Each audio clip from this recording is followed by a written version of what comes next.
میرے بھائیو، صحیح مسلم میں ایک حدیث ہے کہ اللہ کے محبوب صلی اللہ علیہ وآلہ وسلم کی خدمت میں ایک دفعہ سیدنا جبرائیل علیہ السلام بیٹھے ہوئے تھے، تو اچانک انہوں نے اوپر ایک زوردار آواز سنی تو اپنا سر آسمان کی طرف اٹھایا اور عرض کیا کہ یا رسول اللہ صلی اللہ علیہ وآلہ وسلم، آج آسمان کا ایک ایسا دروازہ کھولا گیا ہے جو آج سے پہلے کبھی نہیں کھلا، اور اس میں سے ایک فرشتہ نازل ہوا ہے جو آج سے پہلے کبھی بھی دنیا میں نازل نہیں ہوا۔ پھر اس فرشتے نے اللہ کے محبوب صلی اللہ علیہ وآلہ وسلم کی خدمت میں سلام عرض کیا، اور سلام عرض کرنے کے بعد اس نے کہا کہ اے اللہ کے محبوب صلی اللہ علیہ وآلہ وسلم، میں آپ کو اللہ تعالیٰ کی طرف سے 2 نوروں کی بشارت دیتا ہوں جو آپ سے پہلے کسی پیغمبر کو عطا نہیں ہوئے۔ نمبر 1، فاتحۃ الکتاب یعنی سورۃ الفاتحہ، اور نمبر 2، خواتیم سورۃ البقرہ، سورۃ البقرہ کی آخری آیات۔ اب یہاں پہ عربی کا جو ورڈ استعمال ہوا ہے وہ خواتیم ہے، اور عربی میں جمع کم از کم 3 سے شروع ہوتی ہے۔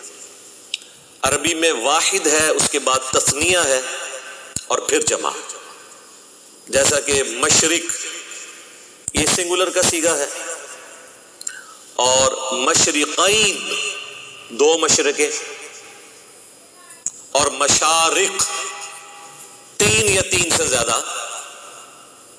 مشرقیں۔ تو یہ خواتین کا لفظ استعمال ہوا ہے، یعنی ایٹ لیسٹ 3 آیات۔ تو یہ واحد حدیث ہے جس میں سورۃ البقرہ کی آخری 3 آیات کا ذکر آیا ہے، جو آج ہم نے کور کرنی ہے۔ للہ ما فی السماوات و ما فی الارض سے لے کر آنورڈ اینڈ تک۔ ایک اور حدیث ہے، صحیح بخاری اور صحیح مسلم دونوں میں حدیث موجود ہے، اور یہ اسپیسیفکلی ہمارے صبح و شام کے اذکار میں بھی شامل ہے، جو بلو کارڈ کے اوپر ہم نے ریفرنس دیا ہوا ہے کہ اللہ کے محبوب صلی اللہ علیہ وآلہ وسلم نے فرمایا کہ جو شخص بھی رات کے وقت سورۃ البقرہ کی آخری 2 آیات پڑھ لے گا تو اسے ہر چیز سے کفایت کر جائیں گی، ہر چیز سے کفایت کر جائیں گی، یعنی کسی قسم کا اور وظیفہ جو کسی بھی وہ کام کے لیے کرتا ہے، شیاطین کو بھگانے کے لیے، جنات کو بھگانے کے لیے، مصیبت اور پریشانی کو دور کرنے کے لیے، تکلیف کے ازالے کے لیے، ہر چیز سے یہ کفایت کرے گا یہ ایک وظیفہ، سورۃ البقرہ کی آخری 2 آیات۔ اور جو میں نے اس سے پہلے حدیث بیان کی تھی صحیح مسلم کی، جس میں ایک فرشتے نے آ کے آپ صلی اللہ علیہ وآلہ وسلم کو 2 نوروں کی بشارت دی، سورۃ الفاتحہ اور سورۃ البقرہ کی آخری 3 آیات۔ اس میں آگے الفاظ یہ بھی ہیں کہ جو شخص بھی سورۃ الفاتحہ یا سورۃ البقرہ کی آخری 3 آیات پڑھے گا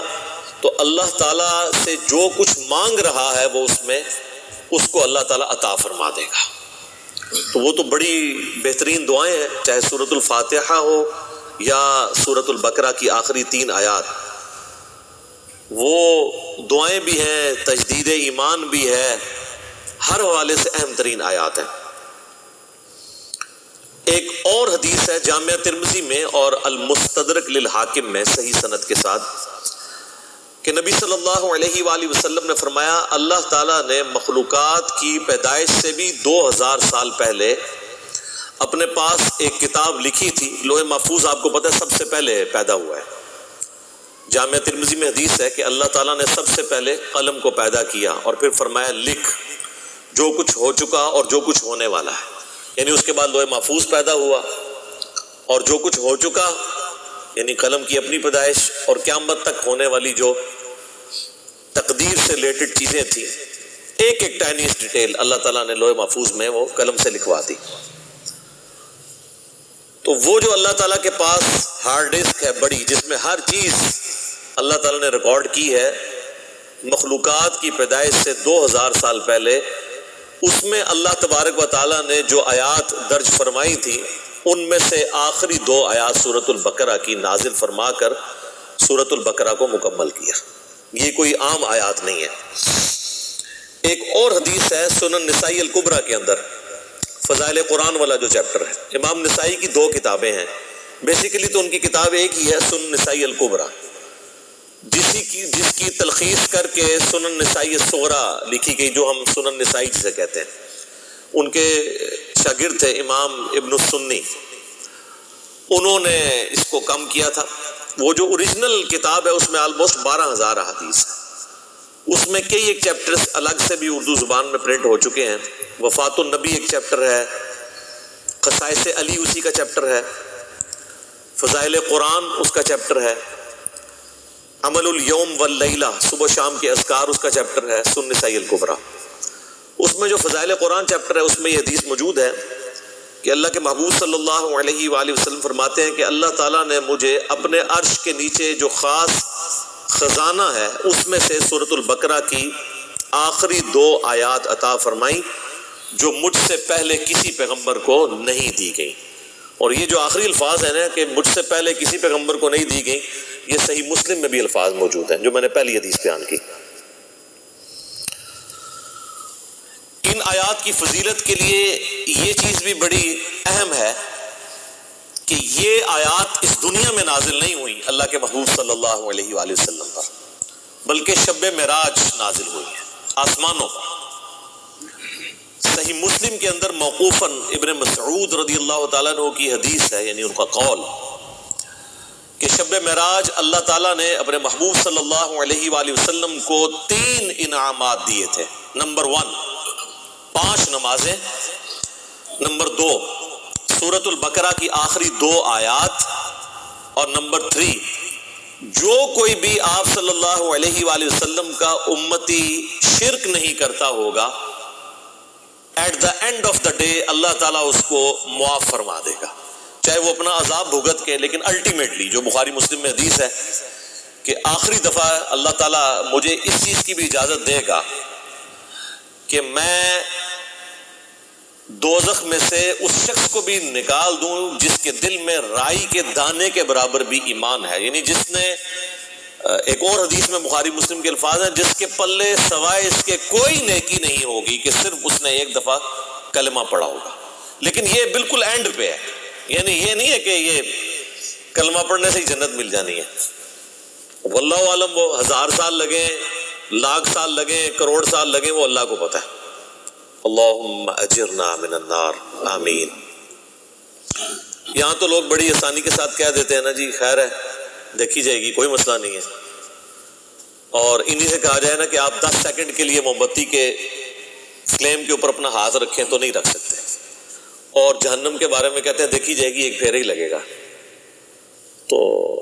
بس یہ دیوانگی کی سوچ ہے، اس کا حقیقت کے ساتھ کوئی تعلق نہیں ہے۔ تو یہ میرے بھائیوں میں نے چند احادیث بیان کر دی سورۃ البقرہ کی آخری 3 آیات کی، اور اس میں سے بھی اسپیسیفکلی آخری 2 آیات آمن الرسول بما انزل الیہ من ربہ والمؤمنون سے آنورڈ۔ ان آیات کو پڑھنے کی روٹین بنائیں، اور چونکہ بخاری مسلم میں الفاظ ہیں کہ جو رات کے وقت میں پڑھ لے گا اسے ہر چیز سے کفایت کریں گی، تو رات کی ڈیفینیشن شریعت کے اندر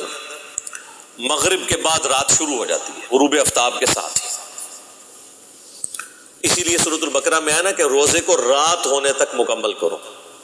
تو رات شریعت میں غروب آفتاب کے بعد سٹارٹ ہو جاتی ہے، کیونکہ چاند بھی آپ دیکھیں اگلے مہینے کا سٹارٹ جو ہے وہ رات کے وقت چاند نظر آ جاتا ہے، مغرب کے فوراً بعد ہی۔ پہلی کا چاند تھوڑی دیر کے لیے نظر آتا ہے مغرب کے فوراً بعد، تو مغرب کے بعد بھی آپ ان آیات کو پڑھ سکتے ہیں، عشاء کے بعد بھی پڑھ سکتے ہیں، رات کو سونے سے پہلے بھی پڑھ سکتے ہیں۔ اس کی روٹین بنائیں اور اسے کبھی سکپ نہ ہونے دیں، کوئی مشکل وظیفہ نہیں ہے، سارے وظائف کے اوپر بھاری ہے یہ وظیفہ، اور کچھ عرصہ آپ اپنی روٹین بنائیں گے تو آپ کو یہ خود بخود زبانی یاد ہو جائیں گی، آپ کو کوئی اس کے لیے محنت نہیں کرنی پڑے گی۔ آخری 3 آیات کا وظیفہ بنا لیں، للہ ما فی السماوات و ما فی الارض۔ ویسے عموماً پبلک کے اندر تو جتنی بھی احادیث مشہور ہیں وہ آخری 2 آیات سے ریلیٹڈ ہے، لیکن آج جو میں نے آپ کو صحیح مسلم کی ایک حدیث بتائی ہے نا، اس میں چونکہ خواتین کا لفظ ہے تو آخری 3 آیات، اس لیے آپ دیکھیں گے قرآن حکیم میں سورۃ البقرہ کا جو آخری رکوع ہے نا وہ انہی 3 آیات پہ مشتمل ہے۔ تو اب اپنی روٹین اگر کوئی شخص آمن الرسول سے پڑھتا تھا تو وہ اس کو پیچھے لے کے آئے، للہ ما فی السماوات و ما فی الارض، یہاں سے لے کے آن ورڈ اس کو پڑھنا شروع کریں۔ چند دن آپ پڑھیں گے تو خود بخود آپ کو یہ آیات زبانی یاد ہو جائے گی۔